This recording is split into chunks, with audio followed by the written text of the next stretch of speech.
tear, it falls and hits the ground. A tree, it falls without a sound. Bird, it calls and sends you home. A man, he sits in the cold all alone. Hi, Ashley. Thank you so much for joining me. Please introduce yourself a little bit more. I'm Ashley Holmes. I live in Canada with my twins that are 10, my 4-year-old, and my husband, who is a Kiwi. And we wanted to start a family when we moved to Canada, and that wasn't easy for us. And that is how, through my journey, that I am now a holistic fertility coach because I've been there, I've experienced that, and I didn't feel that there was enough support out there. And also, I didn't feel that, I say I did it the hard way and the easy way, and I would forever choose the easy way for the rest of my life. And everything that I did to have my twins. I'm grateful that I had them, but it wasn't something I wanted to do again. I didn't want to use a clinic again. I didn't want to put myself through that again. And I didn't think I could conceive naturally. And by using holistic practices, by aligning my mind, body, and spirit and coming back into balance, I was able to conceive naturally and I was able to really just heal and work with my mind, body, and spirit and tap into it in a way that I hadn't before. That's amazing. And there's so many women who have a similar story. Like they go through that process of, IVF, IUI, things like that, and they've had enough. They don't want to keep going, but they want more. They want more kids, and yeah, it's just amazing that you were able to use holistic practices to get yourself to that point. So let's delve in from the beginning. Did you always know you wanted kids, or was it something that it sort of became a thing that you wanted? I never knew I wanted kids until I went to New Zealand and was a nanny and was just, forever changed. I worked with children for over a decade and I always wanted some. And I was like, I love them so much. Why can't I have my own? Why is this so hard? I give my love to these little ones and then send them home at the end of the day. And, I don't have any in my own home. And I just knew that I was destined to have children. I just knew it in my heart and soul. And I just was bound and determined when I finally decided, like, I have to use the clinic. Like, I didn't feel like I had any other options at that time, that I would do everything possible to make that happen. Yeah. So how long had you and your partner been trying before you sort of decided that you needed to go to a clinic?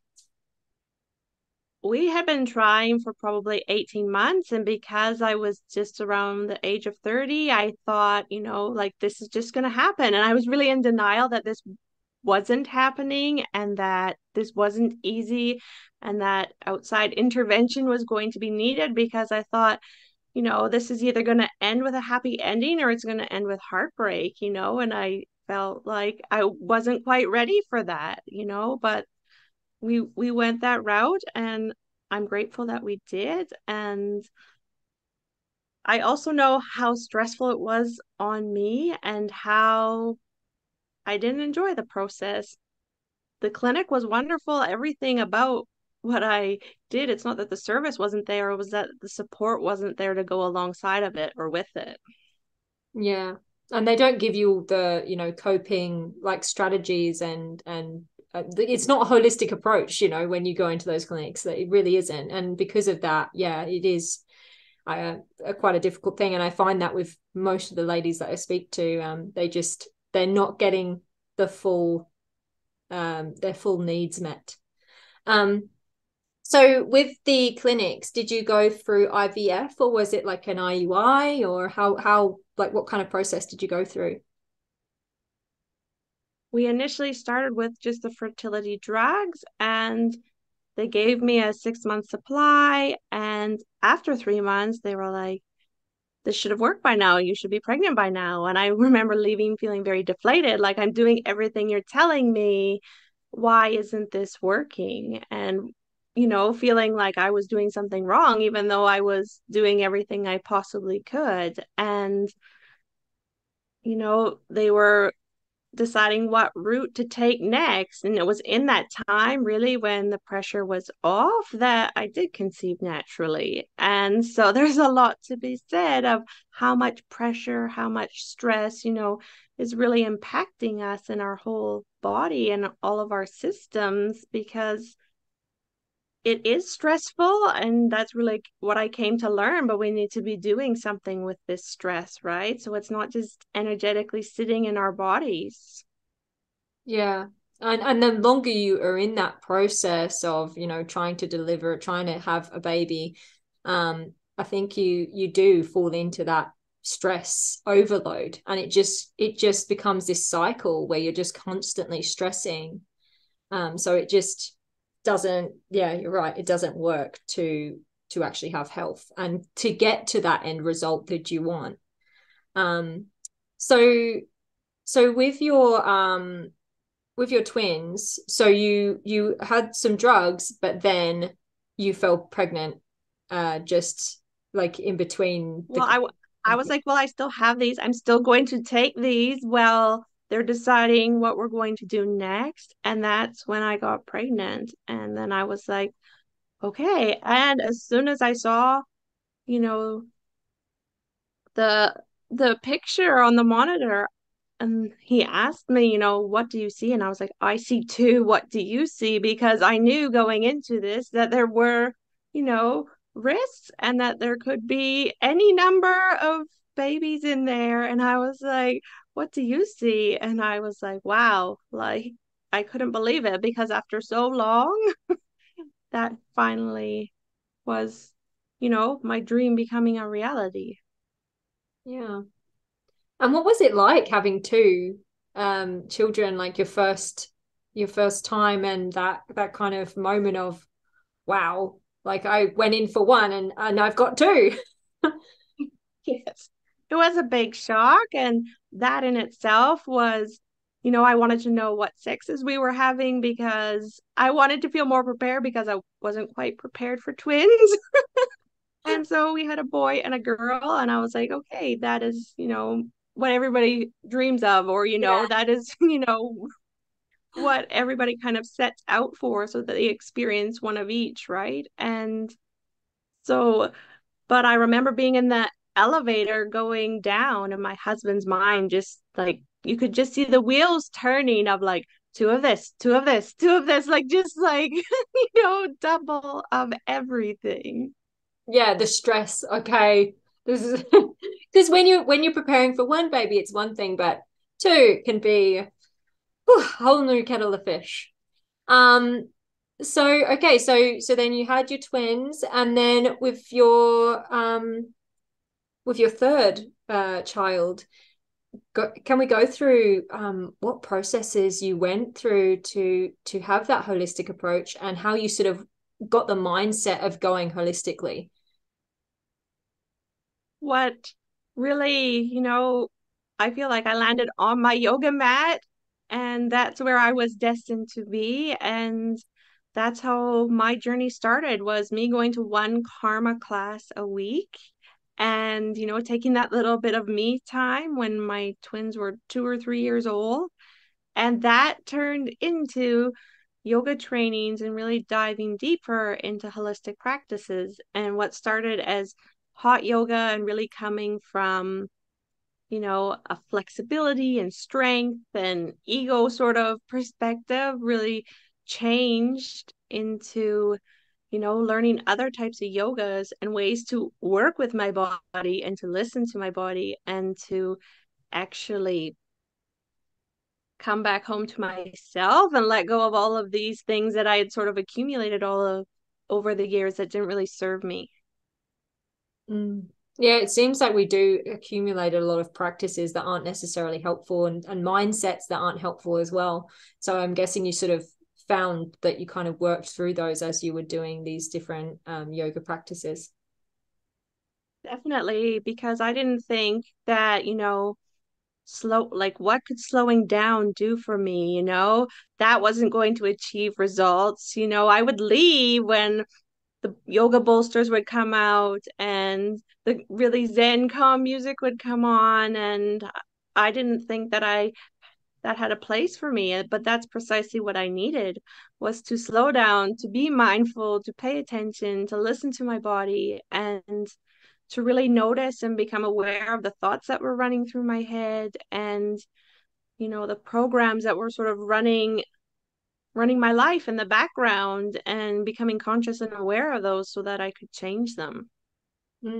So many of us, I think, get caught up in, oh no, I have to just work, I have to do more, I'm not doing enough. Like how, I mean, I'm sure you've worked with many women that have that kind of mindset. How do you sort of help them to kind of move into this mindset of slow down? Because you actually have to slow down in order for you to do those maximum level output, projects and things. So how do you get them into that mindset? Really, it's just acknowledging where you are now, and oftentimes noticing how stressed you are now, right? And having that, people have come to me and, how stressed are you right now? How stressful is this on you and your body and your system? 10, 10 out of 10. And it's like, okay, like now we have a number, we have something to work with. And where do you want to be, and how big is that gap? Yeah. Yeah. And I'm guessing quite a lot of women are like, I could handle a 5. I'm okay with that. Sometimes we're not, yeah, sometimes we're not always honest with ourselves, right? And it takes like, just being honest with yourself of, you know, not just the stress, but all the areas of your life. How do you want this to look like and feel like, so that you have the energy to keep going, to keep showing up, and to be your best self in all areas of your life. And I don't think it's never a wrong decision to, put your health and your well-being first. And so often we're not putting ourselves first when truly that is the most important piece. Yeah, my husband always likens it to being on an airplane that's crashing. And he said, if you don't put that mask on yourself first, you're not helping anybody, because the plane's going down and, you're gonna pass out before you can do anything. So then, you not taking that time meant that, yeah, you've not only ended yourself, but you could have ended like a load of other people that you could have helped had you helped yourself first. So I think, like a lot of women, especially myself, like I always think, if I take that time, I'm taking that time away from my kids, or I'm taking that time away from other things that I could be doing that are really important, that I put importance on. And I'm like, if I take that time for myself, then, I'm just being selfish. And that's like, yeah, that's like the mentality that I think a lot of women have. And it's really hard to break it. It's really just, learning that is so vital to your vitality, to your energy, to your entire health and well-being. And when you begin to do those things and make those sort of shifts for yourself, then you see the ripple effect that it has in your life, and you see how everything sort of starts to change around you. So how were the changes for you? Because obviously you had your twins, they were 3, and that's quite a challenging age at times. So how were the changes in you that you saw through doing different yoga practices and different sort of mindfulness things? I really just started to notice, to take all the teachings and all the learning and all this ancient wisdom that has been around forever, and to not only learn it on the mat, but apply it in my life, and to notice the benefits, and to see the positive effect it had on everything, my relationship to myself, and my relationship with my partner, my relationship with my children, really just coming back to your values and what really matters to you and what's really important, and sort of letting the rest go, and really just sort of honoring that path. And I realized, I was on my mat, and this is what really my journey has been about. And it was really just stepping into that and realizing, you know, that when I applied these things to myself consistently, then within a very short amount of time, within 6 months, I was pregnant naturally. And there was no side effects, there was no drugs, there was no appointments, there was none of those things. And that felt so much better. This I was deemed geriatric at the time, and I felt so much better the second time around than I did the first time around. And the pregnancies were night and day. My twins were, I was very stressed. I'd spent so long trying to have them that, I was scared something would happen, that they would come early, or all of these things. And, had an emergency C-section, a longer recovery, and all of those things. Whereas with my youngest child, I had my water break. I went hiking because I wanted him to come out naturally. And, I was back at baby and me yoga 10 days later. It was just night and day difference. Wow. But I knew what to expect, and I knew what my body was capable. And more importantly, I had learned how to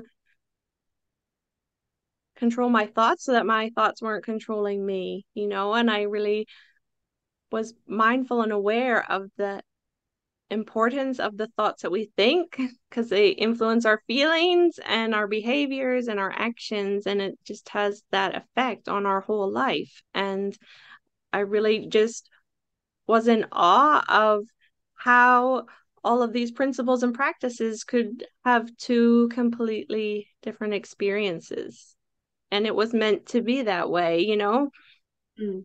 And it's your body, like it's the same body, you're the same woman, except your mind's different, your whole way of being is different. And it's amazing how much it can affect everything, just ripples. And I had a few thoughts the other day where I sort of started feeling not good, like I started to feel this kind of like depressed feeling, and I was like, well, where's that come from? Why is that? And I sort of sat there for a moment. I was like, okay, has anything changed? No. Um, you know, I'm still pregnant. I'm still worried about the baby, and that's okay. The babies that I lost, I still lost them. And I was like, well, nothing's changed. But in this moment, I'm feeling really sad. And so I had to sort of work through and just be like, well, nothing's changed. Everything's the same. And I had to just kind of be like, I was okay a minute ago. So why not now? And I did actually manage to feel a lot better. I felt, the few minutes before that moment. And I was like, okay. And it sort of like just made this big revelation in my head. I was like, wow, the strength of the mind is just amazing. Like just thinking about that thought and how, well, I was fine a minute ago, so why aren't I now? That just changed everything for me. And it's things that you'd think you'd think it intuitively, but then until you're in that headspace or you've had that moment to like think it through, you don't really think about it. You don't think, oh well, I didn't feel bad a minute ago. You're just like, oh, I feel terrible. You're caught in the whirlwind of emotions. But yeah, when you start slowing down, you kind of have to listen more.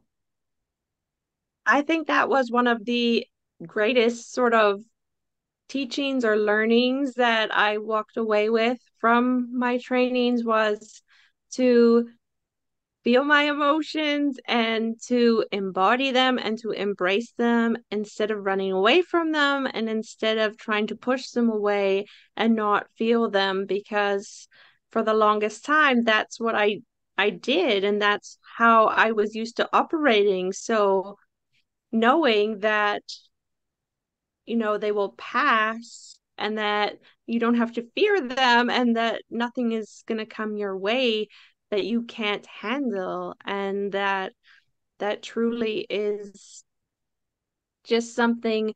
I think so often we think and label our feelings as good and bad, and we only want to feel the good feelings and we don't want to feel the bad feelings. But, you know, we're yin and yang, and we have both of these dynamics within us, and they're not good or bad. They just are. And to be okay with whatever is there, because whatever is arising for a reason, and to just notice it, but we don't have to attach to it. I feel like when it comes to emotions and our feelings, we can make them good or bad. Like, so feelings and emotions aren't good or bad on their own, but when we act or react, that's when we can make them bad or we can make them good. Because obviously, I mean, there's a place for fear, there's a place for pain, and if we use them in a way that's productive or that's growing, that where we're learning, then it's not actually a bad emotion. It's just something that we feel. And I think that often gets lost because we're like, oh, I just feel so terrible. And you get bogged down and, oh, it's a bad feeling. And yeah, it might make you feel bad inside, but that is still something that you can use for something beautiful or something amazing that changes other people's lives or changes your life and changes who you are, just like you did.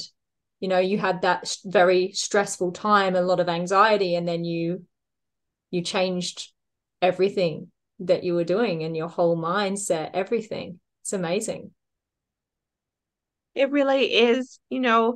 As many degrees as I may have, that is what changed and transformed my life more than anything I ever went to school for. And, I'm forever grateful for it. And I don't need to, you know, feel like I can't handle anything that comes my way, or that I'm not equipped to deal with anything that comes my way, because I know that I am. And I think that there's a lot of things that we could all benefit from learning from, that perhaps we weren't raised with, but that really would serve us to know, how to manage stress better, and how to listen to our bodies, and how to be in tune with our bodies, and to trust our bodies, because your trust in your body can really get broken when you're trying to conceive, and your faith in your body can be really diminished. And it's not that you're doing anything wrong, or that you're broken, or that you need fixing.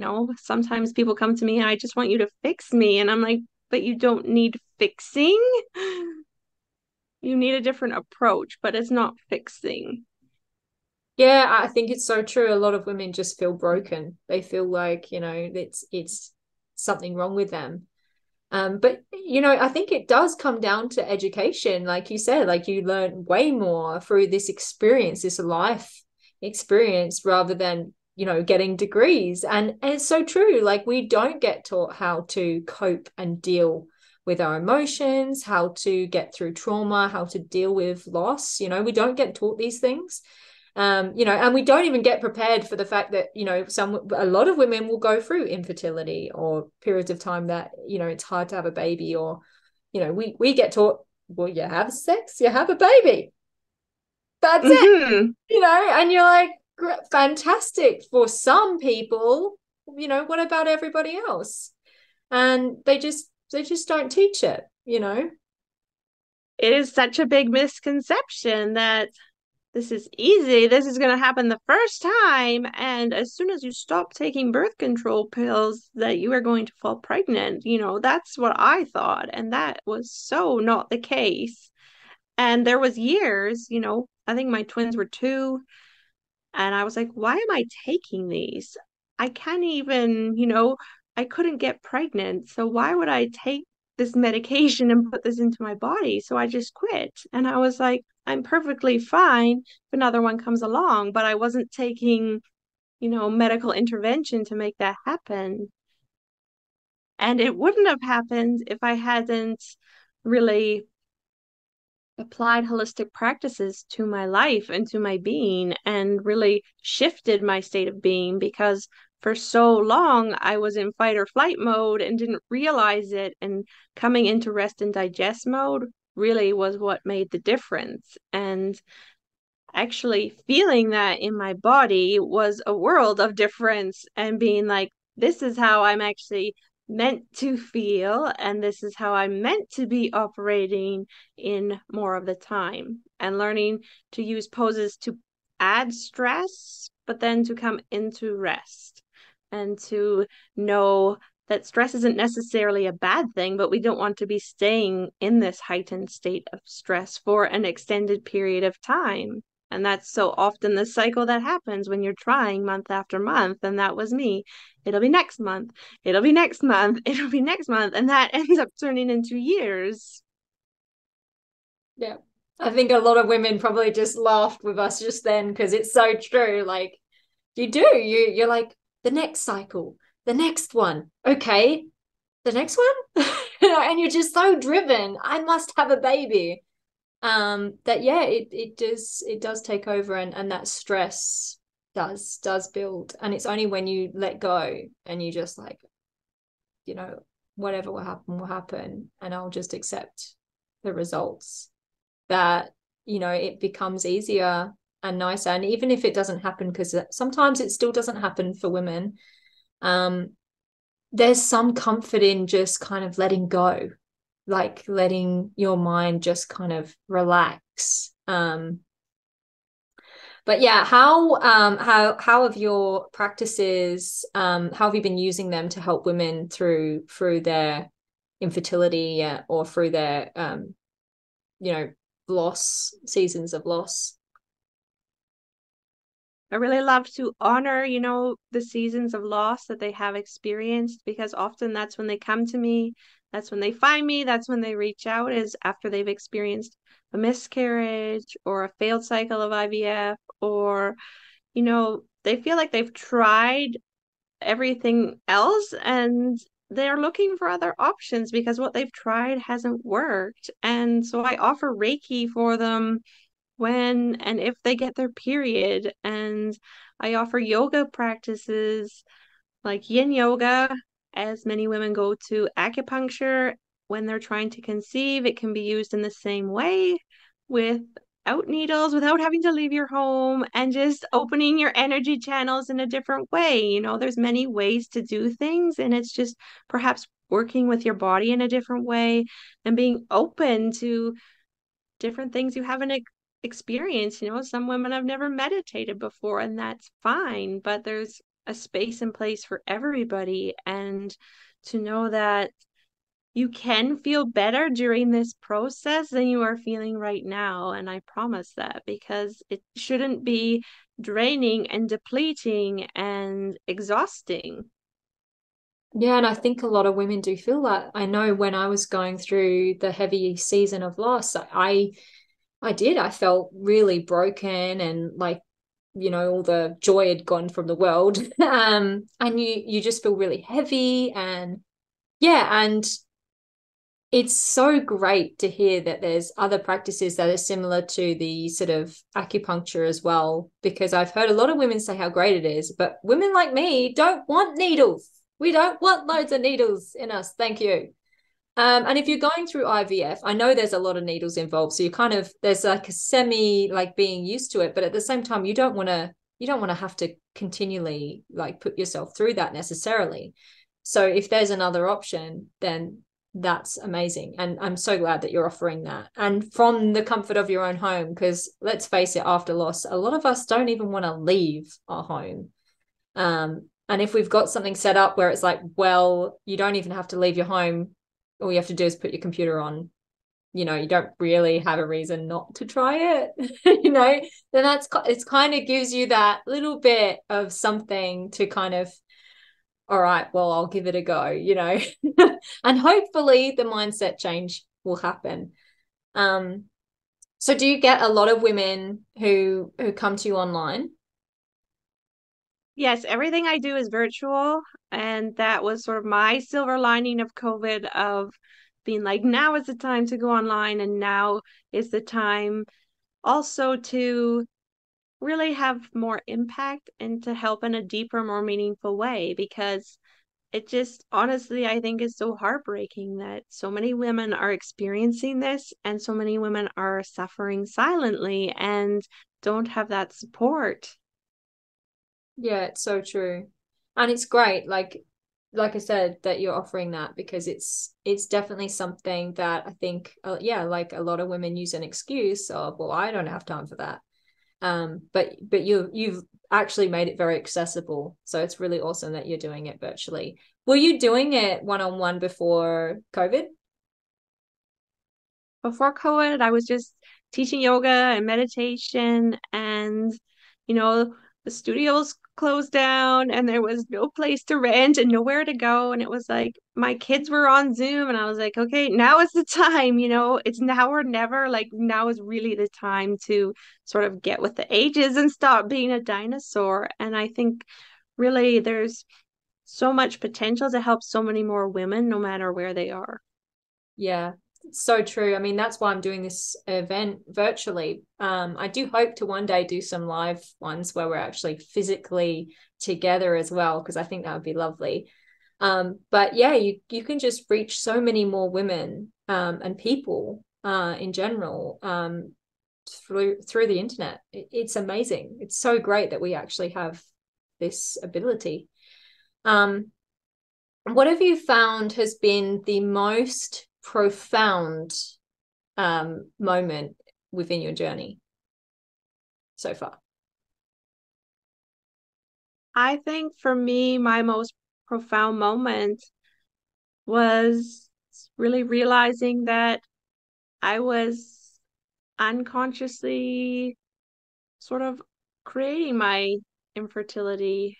And when I realized that, it was really a big shift of finding peace with loss that I had had from a sibling when I was younger, and really surrendering and letting that go and having peace with all of my life events so far. And I really feel like I was meant to sort of have that awakening moment on my mat where I realized that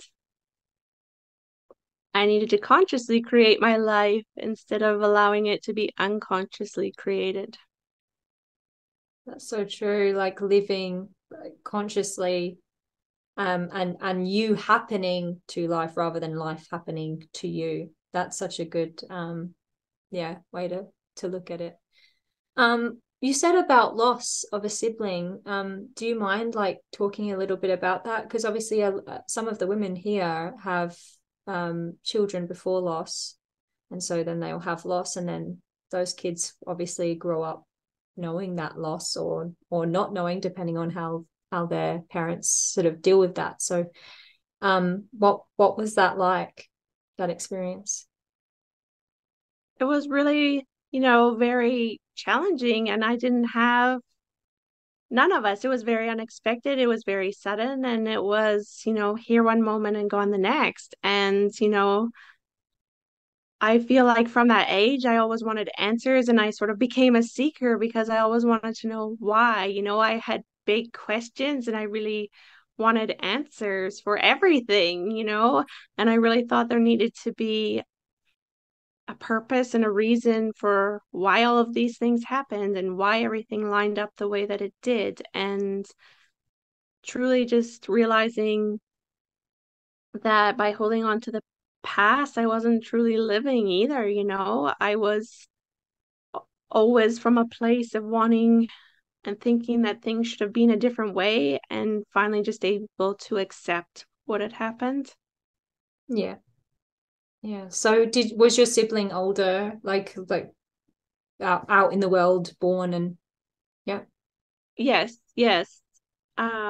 He died in a car accident, so he was here one minute and gone the next, and life was just different after that. And it just really made me, from a young age, sort of grow up quickly and see life through a different lens. And also, I think that's also why it's made me a compassionate and, sort of soulful sort of person, because I have experienced things in my life that have made me who I am.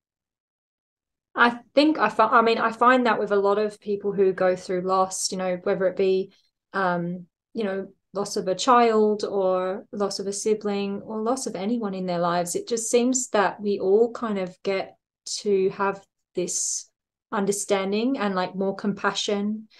Um, it's a beautiful change. It's horrible what we have to go through to get there, but it does seem to be something that you can't, I don't think you can really reach that level of compassion without having gone through something like that. Like, I haven't met anybody. I mean, maybe they exist. I'm not saying they don't, but I haven't met personally anyone that hasn't gone through loss, that has had that capacity to really connect and have that level of compassion. So yeah, I think you're right. Would have made a big change.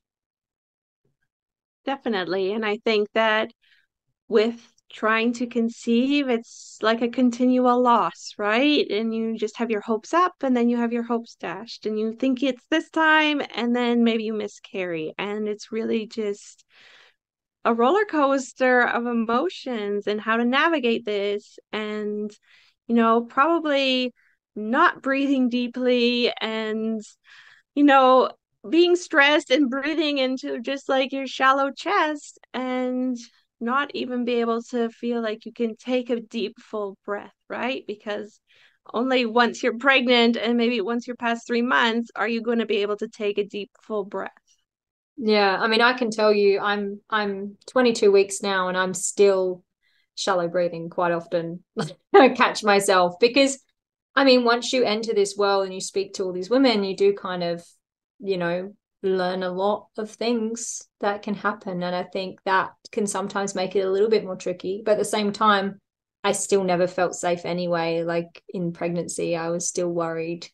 And I think, yeah, after you've had a loss, there is that constant thought of this might not carry through. Um, did you have any of those feelings when you were pregnant, or was it kind of more like, I'm pregnant, wow, because obviously you'd gone through that season of infertility first?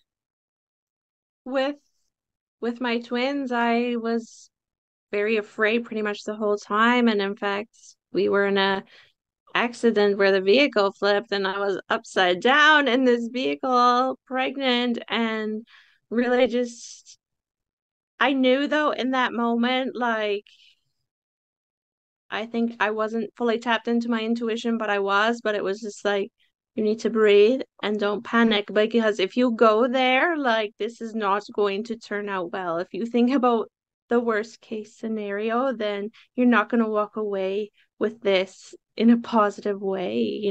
And one of them did have a fragile umbilical cord, and I don't know if that was why, and perhaps that's why it was a emergency C-section, but you know, even then I knew that I just needed to trust and I needed to breathe and I needed to not panic. Wow. Gosh, and that would have been, was that confronting, like with obviously what happened to your siblings? So did that play into that, or were you okay? Because obviously it'd been a I while. think, yeah, that, and it's actually probably something I still work with every day is, the fear of something happening in a vehicle, the fear of something happening to somebody I love in a vehicle. And that will always probably be there to some degree. And that's just a part of who I am. And it's sort of deep in my mind. And I work with it and I'm aware of it. And I know that it doesn't have to, play out into my world. And that I just have to be conscious and aware of it. Yeah, and I love that And you got that sense to breathe. Like you got that message, you need to breathe right now. And that's amazing, you know, because some people could have fallen into that like mindset, that pit that, you know, I can't get out of this. And you were like, you need to breathe. You can do this. It's like you were ready to move into this world that you've moved into, this calm kind of, you know, yoga and just relaxation. Like I think you were moving in there. Your brain was getting you ready. It's amazing. Yes. And also, when I was pregnant with my youngest, I had a phone call from the doctor saying, you need to come in. There's something wrong with the baby. And, I left work in tears because I was geriatric and went and did the test. But at the same time, I had to wait 10 days or something. But it was divine timing that I was in the middle of my yoga teacher training, and in fact in the middle of my meditation training, and it was just what I needed to anchor into at that moment, and I did, and I had tools and resources to know that everything was going to be okay, and really nothing was set in stone. And I just didn't believe it. I just didn't believe it. And I just said, that doesn't feel true to me, that doesn't feel true to me. And I don't believe that anything is wrong. And it was a false positive. So nothing is, really set in stone. But at the time, I just also didn't want to put that message out into the universe. I just felt and anchored into what was true for me. And that didn't feel true for me because I just felt everything had unfolded in a certain way, and that wasn't what this end result was going to be. Yeah. Sounds like someone's looking out for you up there. That sounds really amazing. Like that you just, yeah, you were able to have those sort of moments set up for you, and you'd done that for yourself. Like you'd set that up for yourself, like the meditation, and yeah. But it shows how Yeah. powerful it can be, just having that mindset shift. I had a false test, positive thing, and they said my baby had Edward syndrome, and I don't know if you know what that is, but it was like your baby doesn't have like a face, and it's terrifying. And Oh. yeah, I was terrified. The baby was fine, but I was terrified, so I was like freaking out, and it put me into a whirlwind of just sheer panic. And I wasn't in tune with anything. I wasn't doing any practices at all. And I just spiraled. Until I made a decision, and I was like, right, I'm making this. This is the decision I'm going to do. If this is real, if this is really happening, this is what I'm going to do. That made me feel a bit better. And I was kind of more calm in myself, but there was still the spiral was there. So that is awesome that you were able to be like, no, it's not my reality. I don't feel that. I wish I'd been able to do that. That would have been really awesome. Instead of freaking out. I really knew that, if you let your mind sort of go there, and it's really hard to get out of that place sometimes, and it's really hard to know how to get out of that place. And I was so grateful that I was exactly where I was meant to be at that time. So that's not where my mind went, and I knew how powerful my thoughts were. There is this sort of popular sort of saying, and it's sort of like, well, if you prepare yourself for the worst, then you're better off. But that preparation of preparing yourself for the worst, you're going through all that in your mind. So what would you say to someone who has that belief of, oh, if you prepare yourself for the worst, then you're going to be fine, compared to like if you actually allow yourself to relax and not prepare yourself for the worst? I think that is the opposite of what you really want to be doing and embodying and thinking and embracing. I think that, a mindset of, what if this works out better than I expected? What if I am planting seeds that are going to grow, and I'm just going to keep planting and watering these seeds of what I desire and what I hope for and what I dream for and what I value and what I love versus what I'm afraid of and what I'm scared of and what I'm doubtful of and those sorts of thoughts. Those planting the seeds with those are not going to bear great fruit. Yeah. And I think thinking about,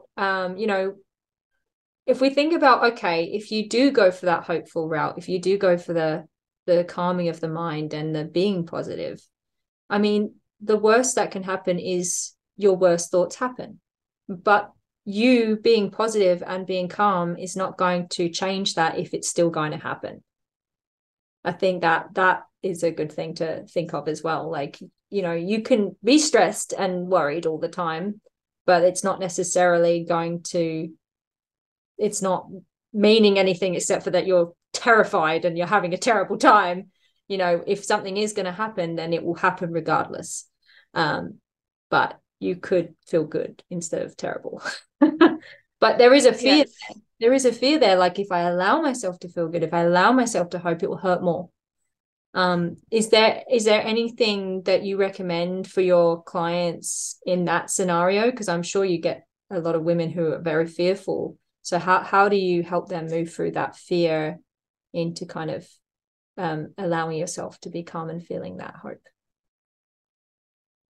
I think, our fears can kind of dictate to us, what we allow into our life and how much we put ourselves out there, how much we hope, how much we allow life to flow through us. We can block ourselves energetically, and fear is kind of a root chakra emotion. And to really, when you're working with your body, when you're working with your energy, it's important to sometimes, you need to be grounded first. You need to work with your root chakra first and sort of work with your energy from there, and to have, that faith and that trust in your body, in yourself, and move from that place instead of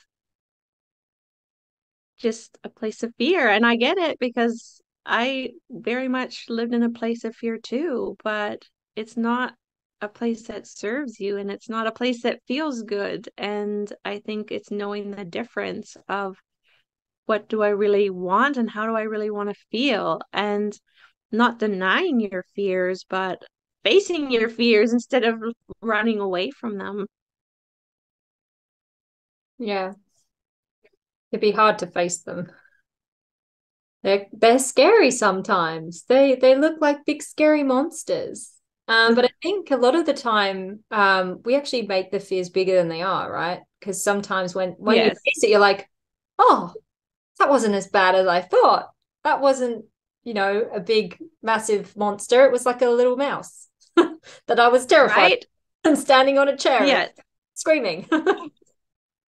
But you can't really move on until you face it, right? So you're really sort of holding yourself back by not facing your fears. Yeah. So let's go into a little bit of your practices before we finish up. So okay, you said about Reiki, that you do Reiki, and you also do the Yin yoga. What is encompassed in that? So with your Yin yoga and like your Reiki, because obviously you're virtual, I haven't really heard of anyone doing Reiki virtually. I've only ever heard of them doing it in person. So how does that work? Well, energy is energy, so we don't need to be, in the same space at the same time. I can give you Reiki energy right now if you wanted, and if you were open and wanted to receive that, it's not bound by space or place or time. And so it's just a beautiful modality to use, and that can just help to restore the body, to clear away energy that is held within you, and to sort of move past that. And I offer it, at a low point in the month typically, because no one is happy to see their period show up. That's the last thing we want to see month after month. Yeah, definitely. I know, I definitely don't like those. Time of the month is horrible. I'm always just like, no, can we just not have these anymore? I'm finished. Like I had those when I was a, teenager. I'm done with those. When you breastfeed, you don't have them for ages. And then like they come back. Oh, yeah, I know. You're like, what's this? What? Yeah. I think energy healing would be a good thing. Um, Definitely. and with your yoga, yin yoga, what's the difference between yin yoga and yoga?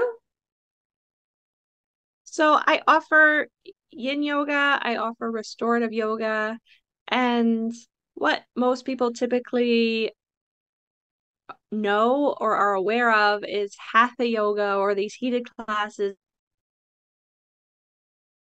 hot, sweaty sort of classes where you're holding the poses for a minute at a time, right? And then you're moving on to something else. What I am offering is yoga poses that are held, yin yoga poses are held for typically 3 minutes. So it really allows your body to get into the issues in your tissues and to move with the energy within the energy channels and just to clear away things that are blocking you. And that's used in the same way as acupuncture. And then restorative yoga is really just allowing the body to come into deep rest and to be instead of do, because we're so busy doing that we need to just be and allow the body to heal. And it can be really good for anybody with PTSD or those types of things. And I offer yoga nidra, which is a yogic sleep. It's a meditation and it really works into all layers of your being and just resets your nervous system and soothes your nervous system. And it's just great, even if you are experiencing secondary infertility and you have a little one at home already. 20 minutes of yoga nidra is equivalent to 4 hours of and your baby has short naps. It's just something, everything I'm offering isn't just like using it to get pregnant. You can use these things for the rest of your life as well, but they are practices that benefited and helped me and help other women. And so I share those with them, as well as Ayurveda, so that women know their inborn constitution, whether they are Vata, Pitta, or Kapha, and then they can nourish themselves in a way that is best for them, because what is healthy isn't necessarily nourishing for you and for conceiving. And I think there's so many things out there that, are fad diets and things like that that aren't very healthy, especially when you're trying to conceive. Yeah, I mean, there's a lot of people who claim that they can, fix your, fertility issues and all this stuff, with their special diet and special shakes and all these things. And yeah, I mean, what you're talking about really is just going back to the body and being one with your body. And it does sound like that's really just a sort of slow down, regenerative kind of practice. It sounds Yeah, Ayurveda is really the yeah. science of healing your mind and body, and it's working with your body and with it and not against it, and how you sort of arrived on this earth and what is best for you and what puts you out of balance. And so having less of those things in your life and having more of the things that keep you in balance and keep you healthy and feeling energized. And I'll use myself as an example because I'm predominantly Pitta dosha, and so I did hot yoga for so long, but that doesn't serve me because Pitta is composed of the elements of fire and water, so I don't need to add more heat to my system. I don't need to have more of those kinds of activities and spicy foods, and those types of things put me out of balance. And so it's realizing that I can still do yoga every day. I still do yoga every day, but it doesn't need to be hot yoga. And that's not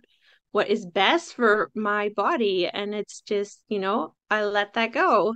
And immediately when I was pregnant with my little one and I was teaching, I was having headaches and I was like, I don't understand this. Like, why don't I feel good? Why don't I feel like myself? And it was just my body telling me, like, this is way too much heat. And so I stopped. Is it like Bikram yoga? Like I've heard of Bikram yoga, which is like you go in like a sauna. Yeah. I can't even sit in a sauna normally. Like I can't breathe. I feel like claustrophobic. I'm like, oh my gosh, this is too much. So when I see people doing yoga in there, I'm just, wow, you guys are just super fit. You're amazing. Because I couldn't even consider going in there because I can't breathe, let alone move into poses. I used to love it. Like, I used to just love the detoxifying feeling of it, right? Because you just feel purified almost when you walk out of the room, right? Because you've just released all of these toxins and twisted them out and all of these things. And but also realizing that you can still do yoga and you can still do those things and you don't need to be in a room that's full. Yeah, you don't need to sweat buckets in order to detox. There's other ways to detox, your mind and your body. Yeah, you don't have to sweat buckets. We can sweat normally and you're getting rid of toxins. Maybe if you've got an overload, it might be good to sweat buckets, but yeah. Mind you, I'm in Australia, Western Australia specifically, so there are days where you could walk outside and you're in a sauna. You don't need to go anywhere special. Like you don't have to go into a sauna. You just walk outside, 40 degrees. You will sweat buckets just walking.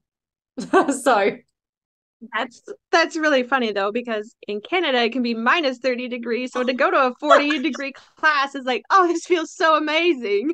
But then you hop back in your car and you're like, man, it's freezing out. But for that while, you're like, you know, my my shoulders aren't up by my ears because I'm cold, I feel like I can. that's so good. Yeah. Yeah. For us, we look at like the Hoffman. Have you seen I can't remember his full name, but it's like that Wim Hof. That's it. Wim Hof method, where he's like in the cold, he's me and my husband were like, that, you know what? Maybe it's really hot right now. That looks great. So I like the juxtaposition, like the opposite. Canada's freezing, heat, hot room, let's do hot yoga. And we're just like, oh, look at that freezing guy. He's in the ice. Let's do that because it's so hot here. Total extremes. Yeah, but I think that's the thing. A lot of us get in that mindset of, oh, I have to go to this extreme in order to feel better. But yeah, I love your practice of kind of just getting back to the body and easing yourself, because you don't have to do extremes. You don't have to put yourself in those really uncomfortable positions to feel better, to like have those moments where you're at peace. Is there anything that you wanted to sort of say to anyone as like a final note who's in this season of loss or in this season of infertility right now? They just want a baby. Is there anything that you would want to say to them right now? I would really love to say that you are not alone and that really finding those people that truly understand you and support you will really make such a big difference in how you feel in this process. And as much as your partner loves you, they're going through it with you. And I know for myself, I wanted them to be my everything and everything, and they couldn't possibly because they were in the same boat as me. So I think it's great to really realize and have those expectations that are realistic and to not think that asking for help or for support is a weakness. It really is just honoring your needs in this moment, and your needs won't always be this. So I would love to support anyone who is looking for support. Yeah, and if you feeling really on edge and like everything's going so quickly, hey, this isn't your opportunity to slow down a little bit and take some time for yourself, because You know, it may seem counterintuitive, but it will help you function better and will help you to get through those things that you have to do and get done. Thank you so Yes. much for joining us and telling us about your practices and telling us about your journey and your experiences. That, you know, you've had some really amazing and powerful mindset shifts. And that, I think, is really inspiring. So thank you so much for speaking with me. Thank you so much, Ella. I appreciate being a speaker, and I appreciate that you are hosting this event because it's so needed. And there's so many people that I know just need this message and they need to hear this and to know that they're not alone. Thank you. I really hope that it makes a difference and helps some people, because this season is really crappy and we shouldn't have to be alone and we shouldn't have to feel like we can't breathe. And I think it's really wonderful that you're offering such an amazing process of actually taking that time to breathe. And, you know, it seems like such a normal thing. Everyone breathes, right? But we forget to take those deep breaths. And it's amazing. Like, if everyone just takes a deep breath right now, was that your first deep breath of the day? Because I bet you it was. Because I will often have those moments. Like, whenever I'm watching something and someone's like, take a deep breath right now, I'm like, oh my gosh, I didn't take one all day. That was like a really amazing feeling. Yeah, one breath can be a meditation all in of itself. And you know, we all have our breath, and yet it's the one thing that we're not accessing or using that we have with us from the moment we arrive till the moment we leave. And it truly can affect your mind, body, and spirit at any single given moment. So if you feel disconnected, if you feel overwhelmed, if you feel stressed, bring your attention to your breath. Yeah. You'll be amazed at how many times you hold your breath too. Because I've been there, I've had moments where I've actually caught on to the fact that I'm actually not breathing. I'm holding my breath. And I'm like, that's not good. I need to breathe like a bit more. Because like you need air. It's important. Yes. It's so important, especially if you've got a little one in your belly. Oh gosh, it's great. The human body is amazing and our minds are amazing. Thank you so much, and hopefully I'll see you on the lives, and we can chat a bit more about some alternatives and different things. And yeah, thank you. Wonderful. I look forward to it. All right, bye. Thank you. Bye. Please note that all speakers, including experts and professionals, express information, views, and opinions that should not be used to diagnose, treat, cure, or prevent any medical conditions. If you have a medical issue, please consult a qualified professional. Speakers voice their own views, opinions, and conclusions, and they may not reflect the views, opinions, and conclusions of other speakers. Ella Rose, The Joy of Sunflowers, and its sponsors may not endorse all or any of the views, opinions, or conclusions expressed.